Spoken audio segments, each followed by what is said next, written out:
Hey guys, it's Miss Lewis. Thank you so much for coming on and watching our back to school night video tonight. I'm Rebecca Lewis. I know I met most of you at Meet the Teacher night, and then I met some of you since then. But I'm glad that you're on here. Thank you so much for watching. And I'm going to start off just by kind of telling you some things about myself, so you'll know who's with your baby all day long. So I graduated from LSUS, and I've been teaching since then.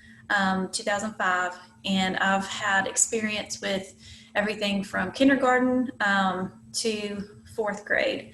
And I student taught actually at Timmons, so for the Timmons kids that have come over, I feel pretty familiar with a lot of the staff over there too. And I've spent most of my time in second grade and in fourth grade, and this is my first year doing first grade. So it's new for me, but I really am enjoying it. I really do like the little kids and just how precious they are. So it's been a change, but I've been enjoying it, and I hope your child has been enjoying it too. I have 3 children myself, 12, 8, and 4, and so that takes up a lot of my time, and just some other random things. Like LSU, and I like cooking. And I'm excited to be at Blanchard because I grew up in Blanchard, went to Blanchard, and actually have been in class in the classroom I'm teaching in. So that's pretty cool. I feel really connected to the community here. So it means a lot to me. So I'm going to show y'all a couple things. If you can just give me a second, I'm going to pull up some slides and let y'all see what we're going to talk about. So first of all, talking about myself again. If you need to get in contact with me, I know pretty much everybody has my cell phone number because I've texted everybody at some point. But you feel free to talk to me, via text or, just calling me, leaving me a message if I can't pick up at the time through my cell phone. Also, if you need to use email, if that's more convenient for you, my email address is rhlewis@caddoschools.org. So if that's more convenient for you, you can use that as well. So the first thing I want to talk to you about is just kind of our rules, and these are school-wide rules that everybody in the whole school uses. So it's pretty cool because they can reference these rules in whatever room they're in, if they're music or art or PE or wherever. And these rules should stay the same also from year to year.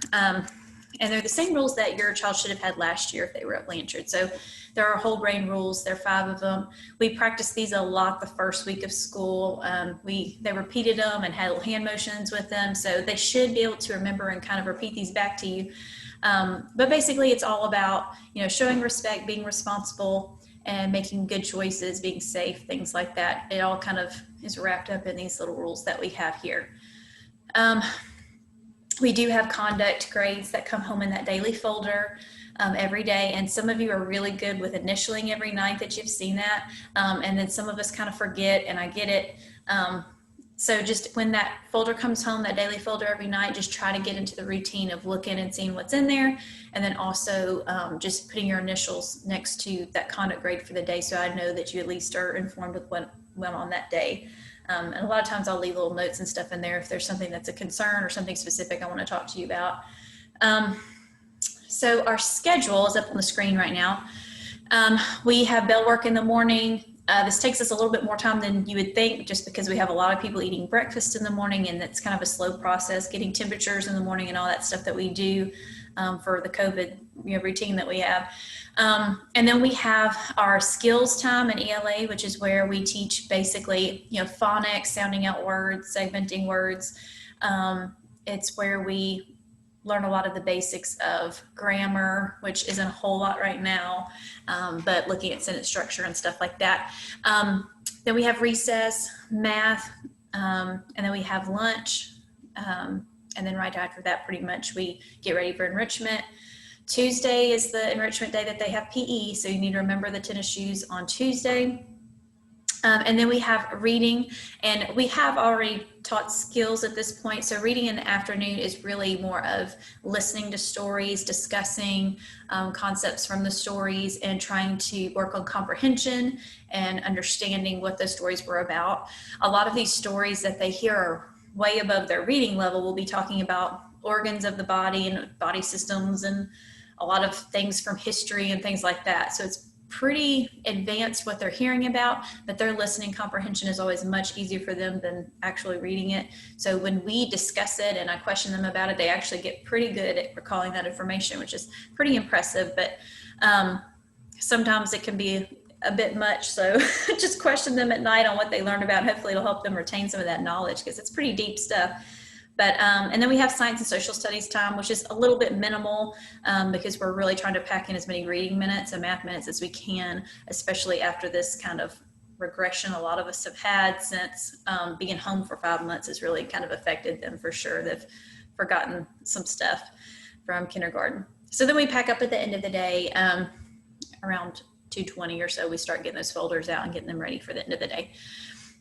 Attendance is very important, and I know that y'all just received here lately a sheet just reminding y'all about what time they need to be at school. We are having a lot of people coming in late, which we've been pretty showing some grace with that because the car line is very slow at this point. So we do show grace with that, and we're very realistic with the car line being long, but just try to do your best with getting them on time to school, because we do have several that are, almost daily, like probably 30 minutes late or so, that we need to start, just being more aware of so that we can avoid that. If your child is absent, send a doctor's note if you have one. If not, just send a parent note explaining what happened. And we will get the makeup work to you and everything will be fine. What's cool is using Canvas this year, which is like our online system. If they are absent for a period of time, let's say they really do have to go into quarantine or something, Canvas is cool because they don't have to worry about coming up to get makeup work or anything like that, because they can access all of that on there. And I'm going to show you Canvas later on if you have not logged on and looked at it. I know a lot of obviously my virtual kids have, but a lot of my regular in-class students haven't logged in there yet. And I'm going to show you and kind of remind you a couple of things about that later. Okay, so our curriculum, I mentioned Canvas, so things are on there as well, but we have Zearn for math, which is something that your child probably used last year. A couple of them maybe haven't seen it last year, but they've definitely been familiarized with it this year so far. So with Zearn, they have these lessons that usually take maybe 30, 40 minutes to complete, and we want them to get 4 lessons a week. Every now and then, they can get pretty behind, but 4 is our goal. So if they get 1 Monday through Thursday, then Friday they can breathe a little bit and catch up on some other things. And some people always need that day on Friday to catch up from a lesson that they haven't. And then we have, and that's a mixture of me teaching and them having some hands-on stuff, and then going on the iPad and having this Zearn curriculum on the iPad where they interact with different types of games and things like that to practice. And it's pretty rigorous. It's not really games. It's a pretty rigorous curriculum actually on the iPad. It isn't just filler. It really is good. And then we have our skills and knowledge that we have as part of our curriculum for reading, which is called CKLA. And like I've told you earlier with the schedule, skills is more of our phonics instruction, learning actually how to read the words, how to write sentences, grammar, and writing, spelling. And then knowledge in the afternoon is more of that reading comprehension and understanding the text and kind of diving into the text and getting information from it. Okay, so our assignments that are kind of in a routine, we have spelling tests every Friday. Those spelling words are going to be in your daily folder on that little half sheet that's on the left. I'm sure y'all have noticed it already. We have those on Friday, and as far as homework for that, you do not have to do 3 times each every night. You don't have to do ABC order every night. Those kinds of things are optional, and that kind of homework sometimes isn't as constructive as you would think. If a child knows how to spell 6 of those words perfectly, then writing them 3 times each probably isn't going to be very useful for them. So, do those kinds of things as needed. And if they're nailing those words the first night that they come home, then obviously push and try to make, extensions to those words and try to make it a little bit harder for them so that they're not bored to death. because I do have a few really high ones this year too. So spelling tests, look for those every Friday. We have a test at the end of our knowledge unit. So like we had a unit on fables that we've just tested on in the last week or two. Now we're on the human body. So at the end of that big knowledge unit, we'll have an assessment on that as well. Those sheets that come home that have the thumbs up, thumbs down, those are questions that I'm asking them to see if they've comprehended all the stories that we've discussed in class. So your child will hear a story every day during that knowledge time, and then we'll review a lot for those tests at the end of the unit. Like I said, we have those red folders coming home every night. Some of them actually aren't read because some people didn't have the right materials and things like that. So, but those daily folders that come home, just make sure that you're keeping up with that, looking at that, initialing it, seeing if there's anything in there that needs to be signed or returned or whatever. I'm having some problems with some things coming back signed and some people not remembering to give it to their parent or whatever. So try to help them remember those things and check that backpack nightly. On Tuesdays, we'll always get the Tuesday folder sent home, and that's going to show you all the work that was graded and let you look at that so that you can know kind of how they did, and then always return those papers so that I can keep up with them as documentation, and we can look at those if we need to, if I need to pull them out again. So on the Tuesday folder, you know, make sure that you're signing that as well on Tuesday. So every day you should get the daily folder, and then on top of that, on Tuesdays, you should get the Tuesday folder coming home.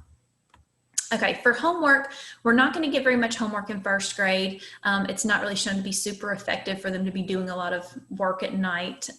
If your child is behind, which I'll be honest, there are some that are pretty behind, and it's to blame with that 5 months off, because I think we really underestimated, I know I did even with my own children, underestimated how much that time off really had them regressed, had them regressing and forgetting a lot of their concepts that they'd already learned. It doesn't seem like a lot of time for an adult, but in a child's life, that 5 months was a pretty long time, and that really hurt some of us. So make sure if they are behind that you do some reinforcement. However, I believe you can kind of overdo it there and make them hate reading, because, if you're just shoving it down their throat all the time, I think it can have a reverse effect. So you want to try to just make it as positive and fun, and if they have to do it for extra, as you possibly can. So try to be creative and make that a positive thing so that they don't have a negative association with reading and math and hate it and crying, and because that can happen. So the best thing we can do for our kids homework wise is just making sure that they are looking at books, trying to read books. You're reading to them, even if they can only read one word on the whole page, you reading it and letting them follow along with their finger the best they can, asking them questions about what you've read. Don't underestimate the power of you reading to them. That's definitely shown that works really, really well and does a lot of wonders for the kids. So them reading, them looking at books, you helping them read, you read to them. That's the best thing that we can do for these kids. It's really going to help them a lot. Help their vocabulary, help their background knowledge, help their sentence structure, their writing. It's really going to have an effect. So just make sure that they're studying their spelling words, however they need to prepare for that test on Friday. Try to review the vocabulary words that are on the bottom of that half sheet. Those are a lot of times seen on those end of the knowledge unit tests that we have. A lot of times, a lot of the questions will be based on those vocabulary as well. And just make sure that they're practicing with numbers. They're having number play where they, maybe you can lay out Skittles and they're practicing adding different sums, taking away numbers, building numbers, any kind of practice that they can do with adding on, using their different ways that they can do that, which is, they can use their fingers, they can use different methods like counting on by putting the big number in their big brain and counting on the rest with their fingers. There's a lot of things in class we've talked about with that, but just making sure that they're kind of reviewing those concepts, as well as starting to kind of drill the basic facts, 1 + 1, 2 + 2, seeing if they know their doubles. Those kinds of things are going to help them just be more confident and speedy when we get to harder math. So grades are not going to be on Canvas. Right now, there are some grades on Canvas for all of you virtual people that are watching, but that's not the official grade. The official grade is still on JCampus, which some of you might be new to, so I'm going to show you in a minute how to access JCampus, but that is where the official grade is. So you're going to want to check on that periodically to see what their grades are. Sometimes an assignment can be something really small that we do in class. Let's say it's a 4-point assignment. If they miss 2 of those 4, it's technically an F. Is it a huge deal? Well, no, because it's only 4 points. So sometimes people will get an F call and freak out, and you just have to kind of take it with a grain of salt and remember that some of these things are just worth such small point amounts that technically it's an F because it's 50%, but it was only 2 things that they missed. So you kind of have to look at that way. And of course, look through your Tuesday folder to see what kind of grades they had in there, which we talked about before. Okay, if we do have to go full virtual at some point because another outbreak or something like that happens, if you have a device that is 5th generation or newer, and if it's running the iOS 12 or higher, then you're good to go to access Canvas and everything on Canvas to do things online. If not, you would need to check out an iPad or a device from the school at that point. Obviously, we're not right now anticipating that happening, but of course it could, so we do need to be prepared. But so far we are doing quite well with that. At least at our school, we're doing really well with all the precautions we put into place, thankfully. So if your child is absent, like I said, for a period of time, let's say they really do have to quarantine or something because of a situation at home or something, if they need to check out an iPad, we could do that if they're going to be out for 2 weeks or something like that, and they would need that. Okay, so thank you for watching. I'm going to just remind you that I'm a mom, and I promise you I am here for your child, and I want your child to be successful. And I love these children already, and I really want you to know that, and know that if you're concerned with anything, or if you have any advice about something that's working really well at home that you want to share with me, you know your child better than anyone else, and I'm going to welcome that advice. I am so grateful that y'all have been patient with all the weird stuff going on this year with COVID and Canvas and all these weird things that we're not used to. I think it's so important that we show each other grace right now and patience, because we all really are kind of, our worlds are a little bit turned upside down, and we're kind of getting used to that now. But anyway, thank you for all of your support. Y'all have been wonderful parents this year so far. And, we're both on the same team here. We both want your child to succeed. And, I take my job very seriously in that. And I really do want them to enjoy being in my room and enjoy class and enjoy learning, even though some days I might be a little overwhelmed or whatever with what life's throwing at me or whatever. I really do hope that I'm showing your child love and a good example. And also don't forget to visit the Enrichment Teachers Back to School Night videos if you want to see what they have to say. There should be links for those as well. I'm going to show you, let me see here. I'm going to stop videoing myself here. I want to show you Canvas, if I can figure out how to get this off my screen here. Let me see. Okay, I'll have to exit here. Oh, y'all be patient with me. Okay, so when your child logs into ClassLink, it should look something like this. ClassLink can be found from the caddoschools.org website under Students. This information to log into ClassLink, which looks like this, that information was sent home at Meet the Teacher in an envelope, and it had all of their login credentials written in on a letter that was in that envelope. And I wrote on there that, if you ever need, if we have a pandemic outbreak again or something, that this is what you need. This is the information you need to log in. If you have lost that page or need that information again, I can always get that to you. But here's what ClassLink looks like when they pull it up. I'm going to show you what Zearn looks like if you're curious as to what lesson they're on for math. This is the Zearn little app. Canvas, if we do have to go virtual again, it looks like this. And I do recommend that you at least familiarize yourself with it a little bit in case. So when you pull open Canvas, there are all of these classes that come up. The one that says click here is where I want y'all to always start, because it's going to have access to everything there on that home page. If I make announcements, it's going to be on that home page. And let me just show you, let me see here. And with the student view, this is my, my account. So with the student view, it might look slightly different than this, but for the most part, this is very close to what the student view looks like. Okay, so I sent this out today. Actually, it's instructions for how to get on JCampus to check your child's grades. And this is through the Caddo Parish website. You would need to go to parents, and this shows you right here how to create a login and password to access their grades. You'll have to know the last 5 of their social security number because that's their PSN number. And it tells you everything on their instructions for that. If you're not able to read all this thoroughly or push pause and figure out what you need to do from this page, I can always send you a print off of this to help you log on there. But this is the information that you'll need in order to access your child's grades. So that's that. Now, if I go back home,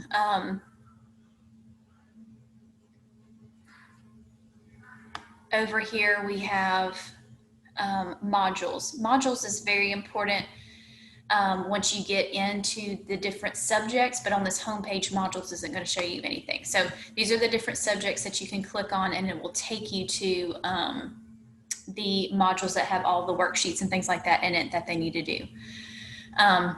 And then if you have to Zoom, if we have another outbreak or something and you have to Zoom, it'll be from this button right here.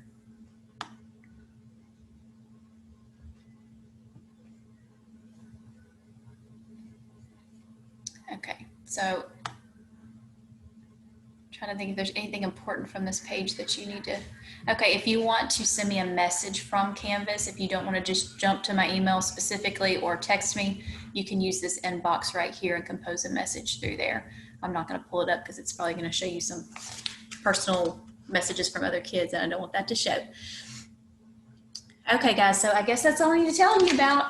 As always, you can call or text me if you have any concerns. Like I said, I do have concerns because this pandemic stuff has set us back a little bit.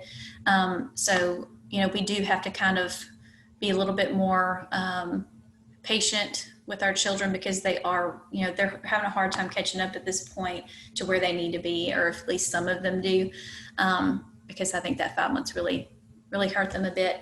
But we'll get there, and I'm confident that we will, as long as we're all in this together and working hard toward that goal. Thank y'all so much for watching.